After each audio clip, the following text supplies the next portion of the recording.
get unready with me as we talk about waiting on God's timing. So what do you do when you have an idea for how your life was supposed to turn out, and then what you see is not what you thought it would look like? And then you're told to wait on the Lord. You're like, God, the time is ticking and nothing's happening. What do you do in that space? I know that space because I've been in that space, and it honestly sucks. I'm actually in that space in so many areas of my life. I think waiting on God can be really discouraging because we can feel like so paralyzed, like we can't do anything.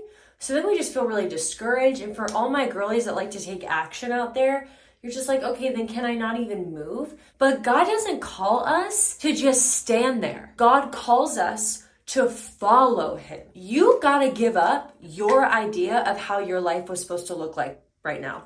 Whoa, I just overdid that. You gotta give that up, sis. It's not serving you. It's not. Like, let's just stop doing that. Okay, so number 2, we need to ask the Lord and say, God, I don't really know what you want me to do in this season, but you say in your word that you will guide me on the best path for my life. You said it. So we take him at his word and we say, God, you told me that you would guide me. So God, I'm out of options. I have tried to put this together in my own strength. I've tried to steer the ship. I've tried to figure it out, and I'm at a dead end. And Lord, please lead me. Please guide me. And you don't just stand there. You follow him and you wait for his direction. I think about it like you're in a car, and say you're the one driving the car, right? And you're trying to drive, but you have no idea where you're going. So then you just end up like in the wrong place, and you're thinking, okay, I'm stressed. I don't know where I'm going right now. I'm trying to lead this and I don't even have the right GPS. Like, I don't even know where I'm going. And the Lord is so kind. He's just saying, sis, would you let me take over and you get in the passenger seat? And it's not that you get out of the car. It's that you get in the passenger seat and you say, okay, God, where are we going? And then he, out of his kindness, says, hey, here's where we're going. This is what I want you to do today.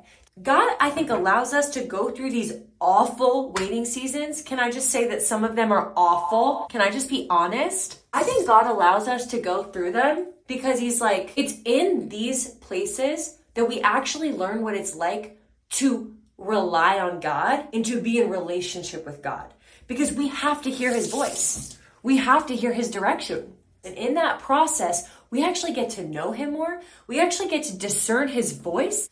We gotta let these seasons not draw us away from God and to be frustrated with him, but draw us closer to him and say, all right, God, what's next? God is with you, and perhaps what you see right now is such a burden is actually a blessing in disguise.